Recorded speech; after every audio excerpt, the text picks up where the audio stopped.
নির্বাচন মানে আতঙ্ক, এটা বরাবর মতো দেখে এসেছি। আমরা দেশপ্রেমটা মুখে মুখে, আমরা আমাদের দেশটাকে মূলত ভালোবাসি না। আমাদের সেই জুলাইয়ের যেই বিক্ষোভটা হয়েছে, যে আন্দোলনটা হয়েছে, এটা বৃথা। ফেব্রুয়ারিতে নির্বাচন নির্বাচন কেন্দ্র করে সবাই উৎসব মুখর একটা পরিবেশে ছিল। হাদির উপরে মানে ওসমান হাদির উপরে যেই অ্যাটাক হয়েছে, গুলি হয়েছে, সেই গুলির মাধ্যমে নির্বাচনের সেই আমেজটা একটু ডাউন হয়ে গেল কিনা? এটা আসলে দেশের সার্বিক পরিস্থিতি, হাদির উপর হামলাটা যেটা, এটা দেশের সার্বিক পরিস্থিতি, যে আপনার আইন শৃঙ্খলা বাহিনীর যে অবনতি, নিরাপত্তার যে অবনতি, এটার চিত্রটা ফুটে উঠছে। তো আশা করি সরকার এই বিষয়টা খুব গুরুত্ব সহকারে দেখবে। হাদির উপর হামলা মানে কি টোটাল বাংলাদেশের সার্বভৌমত্বের উপর হামলা। হাদি কিন্তু একটি প্রতিবাদী কণ্ঠস্বর ছিল, তাকে দমিয়ে রাখা মানে কি টোটাল বাংলাদেশের উপরে একটা আঘাত সৃষ্টি করা। তো এটা আমার মনে হয় দেশের যে রাজনীতির যে একটা মাঠ কেন্দ্র করে যে একটা গরম পরিবেশ, এটা অবশ্যই সরকার এটা খুব গুরুত্ব সহকারে আশা করি দেখবে। এটা তো অবশ্যই একটা আতঙ্কের বিষয়। আর মব সৃষ্টির যে বিষয়টা আছে, এটা আসলে প্রশাসনের খুব গুরুত্ব সহকারে দেখতে হবে। অন্য প্রার্থীরাও বই পাচ্ছে যে যে কোনো সময় মব এমন একটা পর্যায়ে বাংলাদেশে ক্রিয়েট হচ্ছে, ধরেন 5-7 জন মিলে একটা মানুষকে যে কোনো সিস্টেমে হামলা করতে পারে। এটা বাংলাদেশের জন্য বড় একটা অশনি সংকেত। আর প্রত্যেকটা প্রার্থী এখন আতঙ্কের মধ্যে আছে। এই জিনিসটা থেকে রিডিউস করতে চাইলে অবশ্যই প্রশাসনের এবং গোয়েন্দা নজরদারি বাড়াতে হবে। প্রশাসনের অবশ্যই আইন শৃঙ্খলা বাহিনীর যে একটা অবস্থান আছে, এটার উজ্জ্বল এবং কি বলে এটাকে অবস্থা উন্নতি করতে হবে। ট্রাভেল এজেন্সি ব্যবসায়ী, এই সুবাদে আমি প্রায় 32টা দেশের উপরে আমি ট্রাভেল করেছি। তো মূলত যেটা বলতেছিলাম, আমরা মূলত আমাদের দেশটা যে ঘুরলাম, আমাদের দেশটাতে কোনো কিছুর অভাব নাই, সব কিছু আছে। অন্য দেশের তুলনায় সব কিছু আছে, কিন্তু মূলত আমরা দেশপ্রেমটা মুখে মুখে, আমরা আমাদের দেশটাকে মূলত ভালোবাসি না। আমাদের দেশে সব আছে, আমাদের দেশে স্বাধীনতা আছে, আমাদের দেশে মাতৃভাষা আছে, ভাষার জন্য আমরা যুদ্ধ করেছি, কিন্তু এগুলা সব মুখে মুখে বলে টাকা ইনকামের দান দেয়। আমরা মূলত আমাদের দেশটাকে অন্তরে কখনো লালন করি না। আগে শুনতাম কি দেশ চালাচ্ছে অথবা মোসাদের দেশ চালাচ্ছে। এখন যে দেশের প্রেক্ষাপট, এখন যদি আমাদের ডক্টর ইউনূস স্যারকে বলেন দেশ মূলত কে চালাচ্ছে, আপনি তো দেশের একটা প্রধান অবস্থানে আছেন, উনি নিজেই বলবে যে দেশ কে চালাচ্ছে এটা আমি নিজেই জানি না, দেশের যে অবস্থা। তো এটা আসলে খুবই একটা হাস্যকর বিষয়। আমরা জনগণ যে চিন্তা নিয়ে, যে প্রতিবাদ নিয়ে জুলাইয়ের জন্য আন্দোলন করেছিলাম, এটা আমাদের কাছে মনে হচ্ছে এই জুলাইয়ের আমরা সঠিক ব্যবহারটা করতে পারছি না। আমরা জনগণ, মূল কথা হলো আমরা জনগণ শান্তিতে থাকতে চাই। এই বিষয়টা ডক্টর ইউনূস স্যার খুব গুরুত্ব সহকারে দেখতে হবে। আর আমরা একটা হাস্যকর জাতিতে পরিণত হচ্ছি। ডে বাই ডে আমরা কেউই নিরাপদ না, বাংলাদেশে আমরা কেউ নিরাপদ না। আশা করি একটা সুস্থ ধারার নির্বাচনের মাধ্যমে আমাদের দেশটা সুন্দর এবং সুশৃঙ্খল পরিবেশে ফিরে আসবে ইনশাল্লাহ। নির্বাচন মানে আতঙ্ক, এটা বরাবর মতো দেখে এসেছি। আর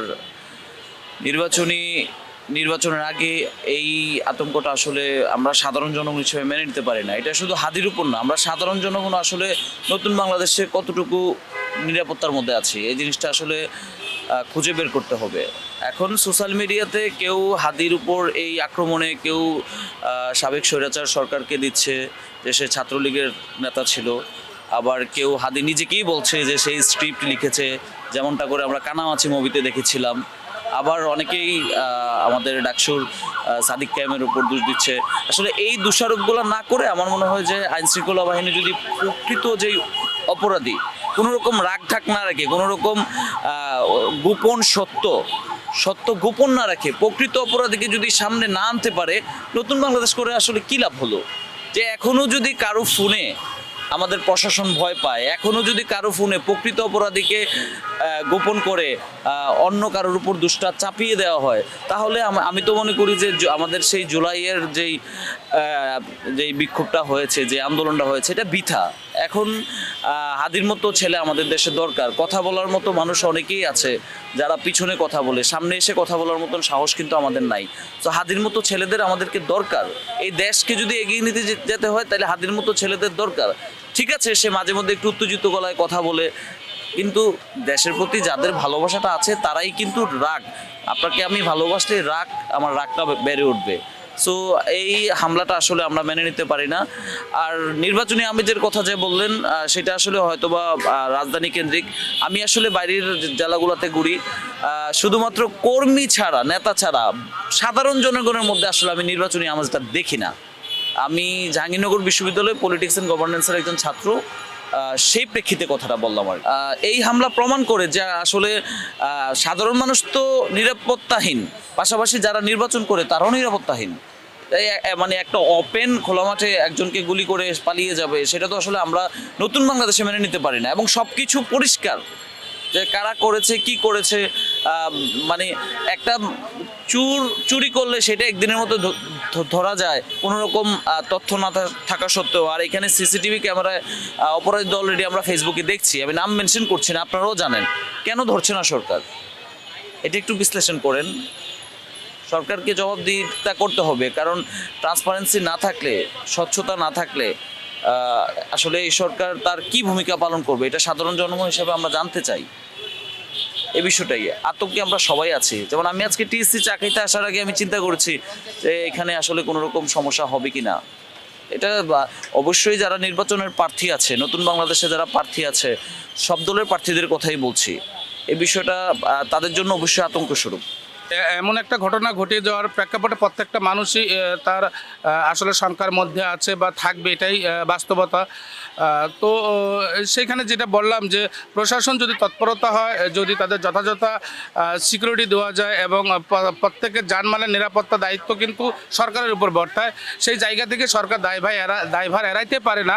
বরং সরকার যদি চেষ্টা করে যে না, আমরা আরও তৎপর হব এই নির্বাচনকে উদযাপন করার জন্য, বাঙালি জাতিকে উন্মুক্ত করে দেব, আমার মনে হয় সেটা সম্ভব। এবং প্রত্যেকটা মানুষই আসলে, প্রত্যেকটা প্রার্থী এখন একটু শঙ্কার মধ্যে আছে। এই শঙ্কাটা আসলে অচিরেই কেটে যাবে। আমার মনে হয় যে পুনরায় আবার নির্বাচনী আমেজ ইনশাল্লাহ ফিরে আসবে বাংলার মাটিতে। সম্প্রতি শরীফ ওসমান হাদির উপর যে গুলি চালানো হয়, নির্বাচনী তফসিল ঘোষণার পর দিনই এই কাণ্ডটি ঘটানো হয়।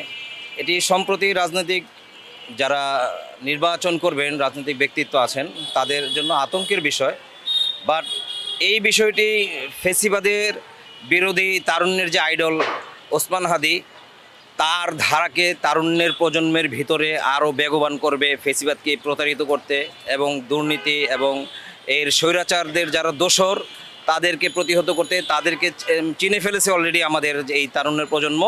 আমি আশা করি যে এই এই ওসমান হাদির যেই বিষয়টা, যে তাকে গুলি করা হয়েছে, আমি দোয়া করি আল্লাহর কাছে যেন ওসমান হাদি সবার মাঝে আবার ফিরে আসবেন আশা করি ইনশাআল্লাহ, এবং নতুন করে বেগবান হবেন।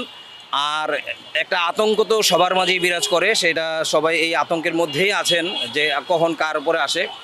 তবে সবাইকে আমি সচেতন থাকার জন্য অনুরোধ করছি, এবং আপনারা যখন নির্বাচনী প্রচারণা নামবেন, পর্যাপ্ত পরিমাণ নিরাপত্তা নিয়েই আপনারা নির্বাচনে নামবেন আশা করি। আর এই ঘটনা তরুণদেরকে আবার একত্রিত করেছে, ফেসিবাদী বিরোধীদেরকে একত্রিত করেছে, নতুন দেশ গড়ার প্রত্যয়কে আবার একত্রিত করেছে। আশা করি সামনে একটি সোনার বাংলাদেশ গড়ে উঠবে, গড়ে তুলতে পারবে সেই তরুণ প্রজন্ম, সেই আশায় আমি ব্যক্ত করি। পরে এই হামলা হলো, এটার কারণে যে সামনে আমাদের ইলেকশন আসতেছে, অবশ্যই আমার মনে হয় যে কিছুটা মানে আতঙ্ক কাজ করবে, সবার মধ্যে কিছুটা আতঙ্ক কাজ করবে। কারণ সেদিন যেভাবে হামলা হয়েছে তার উপরে, সেটা সবার কাছেই, আমার ধারণা যে সবার কাছে খুব খারাপ লেগেছে। কারণ ভোট সবাই চাচ্ছে, সবাই রাস্তায় আছে, সমস্ত প্রার্থীরা রাস্তায় আছে। এখন হুট করে এরকম একজনের উপরে এইভাবে একদম এমন একটা হামলা, যেটা সাধারণ কোনো হামলা না, মানে এটা হত্যাই বলা যায়, হত্যার উদ্দেশ্যেই হামলা। তো অবশ্যই এটা আতঙ্ক তো কাজ করবেই, এটা আমার মনে হয় আর কি। ভোটের ইমেজটা আমার মনে হয় যে একটু মানে সবার ক্ষেত্রেই একটু মানে অন্যরকমভাবে কাজ করবে। অবশ্যই অবশ্যই যে কোনো মূল্যে এই ভোটটা যদি সুচারুভাবে সম্পন্ন করার দরকার হয়, আমার মনে হয় যে অবশ্যই আরও অনেক বেশি আইনশৃঙ্খলা বাহিনীর সচেতন হওয়া উচিত। কারণ এই এমন একটা ভোট আসছে সামনে যে মানে গোটা দেশ এই ভোটের দিকে তাকায় আছে। কারণ ধরেন সরকার নাই অনেক দিন ধরে, 1.5 বছর হয়ে গেছে। এখন একটা যে কোনো একটা সরকার, নির্বাচিত সরকারের জন্যে মানুষ একদম মুখিয়ে আছে আমি বলবো। হ্যাঁ, বিভিন্ন দাবি দাওয়া নিয়ে রাস্তাঘাট 1 বছর ধরে যা দেখছি আমরা, একদম যাতা একটা অবস্থা। এখন যদি কোনো নির্বাচিত সরকার আসে তাহলে না মানুষ নির্দিষ্ট একটা জায়গায় গিয়ে কিছু দাবি দাওয়া করতে পারে। এখন সবাই এই দিকে তাকিয়ে আছে, এই জন্য অবশ্যই আমার মনে হয় যে আইনশৃঙ্খলা অবশ্যই আরও মানে কঠোর হওয়া উচিত, আরও সতর্ক হওয়া উচিত।